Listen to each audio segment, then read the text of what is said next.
Ms. Burgess, good morning. Let's begin the bail hearing with the state.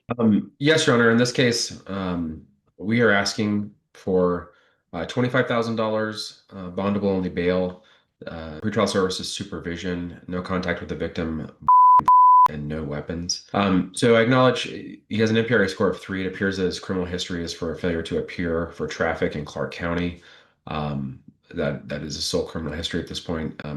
However, again, in the state's view, if you can't show up for the little things, I think that's indicative of whether or not you will show up when there's more serious penalties on the line. Additionally, the concern here is frankly that this appears to be just wholly unwarranted. The defendant, I think the statements in the probable cause sheet from the girlfriend or the associate of the defendant who was there said she was shocked by his reaction. Essentially, this was over whether or not the DoorDash guy brought his ice cream or not, and his response was to pull a and chase him into the parking lot. And so this, in the state's view, in addition to the concerns given the failure to appear on the minor traffic violation in Clark County, which does appear to be a Clark County only warrant, just the escalation of violence for something extremely trivial in the state's view shows a risk to the community if he was willing to chase someone with a gun across an apartment complex parking lot over ice cream. Thank you. For the defense. Thank you, Your Honor. The incident in Clark County involved a traffic citation.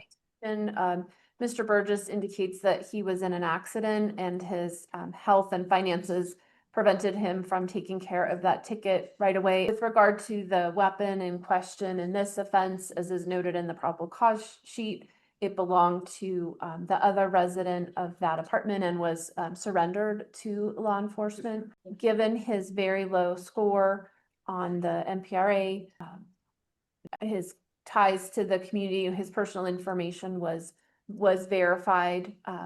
He did receive 1 point for a job. So this is a hard decision to make because I agree that this allegation seems very random and concerning. However, he has no criminal history other than missing the traffic date. So, Mr. Burgess, I believe that Valdez Jimenez compels me to release you, but your case is not over with, sir. And if you miss this court date or get arrested again for anything else, the court can certainly hold you in jail the next time. Do you understand that?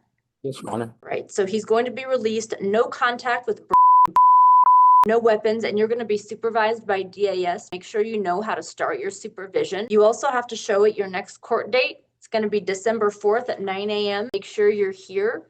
And again, start your supervision. Thank you.